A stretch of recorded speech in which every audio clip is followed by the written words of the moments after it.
बिस्मिल्लाहिर्रहमानिर्रहीम। अस्सलामुअलैकुम। Welcome to my YouTube channel. आज जो मैं रेसिपी लेके आई हूँ वो है शामी कबाब की रेसिपी। तो आपके शामी कबाब भी अगर आप चाहते हैं कि रेशे वाले बने, रेशेदार बने, तो आप इसी तरह बनाइएगा जैसे मैं आज आपको बताऊँगी। आपको बिल्कुल भी मायूसी नहीं होगी कि आपके कबाब अच्छे नहीं बने। दाल मैंने 2 से 3 घंटे के लिए भिगोने के लिए रख दी है। उसके बाद मीट लिया मैंने हाफ़ केजी और इसका फ़ैट जो था अलग कर लिया है। इसको एक कुकर में डाल लें। अब दाल जो भिगोई हुई थी वो भी इसमें डाल लेंगे हम।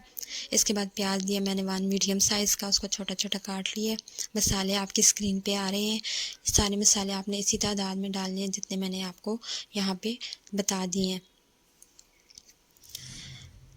जिनमें नमक, मिर्च, दड़ा मिर्च, तेज़पत्ता, हरा धनिया, ज़ीरा, काली मिर्च, सुरख मिर्च पाउडर, अदरक लहसुन का पेस्ट और हल्दी, ये सारे शामिल हैं। उनकी तादाद आपको मैंने साइड पे स्क्रीन पे दे दी है। इन सब मसालों को भी हम एक दफ़ा ही इसमें कुकर में डाल लेंगे।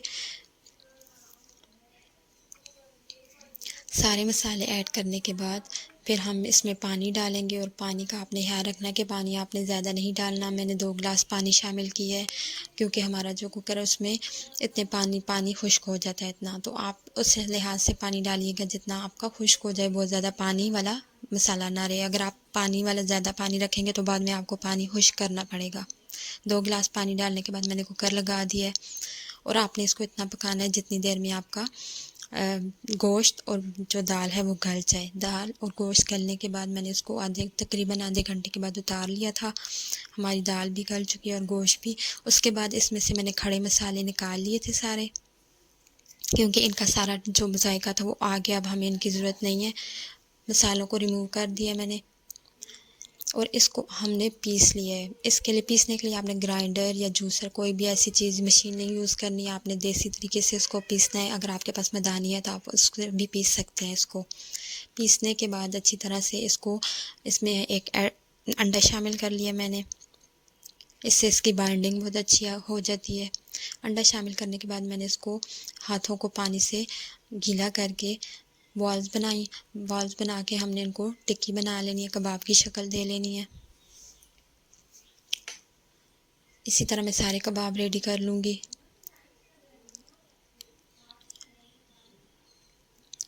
तो कबाब सारे मेरे रेडी हो गए हैं। अब हम इनको तल लेंगे। तलने के लिए मैंने चूल्हे पे एक पैन रखा और उसमें थोड़ा सा ऑयल शामिल कर दिया। डीप फ्राई नहीं करेंगे हम, बस थोड़े से ऑयल में ही इनको तल लेंगे।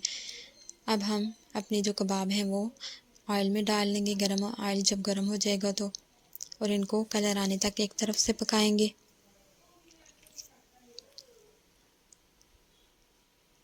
अगर आपके भी ऑयल में थोड़ी सी झाग बने तो टेंशन लेने की बात नहीं है, क्योंकि जो हमने अंडा डाला है अपने कबाबों में उसकी वजह से ये झाग आपके ऑयल में बनेगी। कलर आने के बाद हम इनको पलट लेंगे और दूसरी तरफ से भी हम इनको पका लेंगे।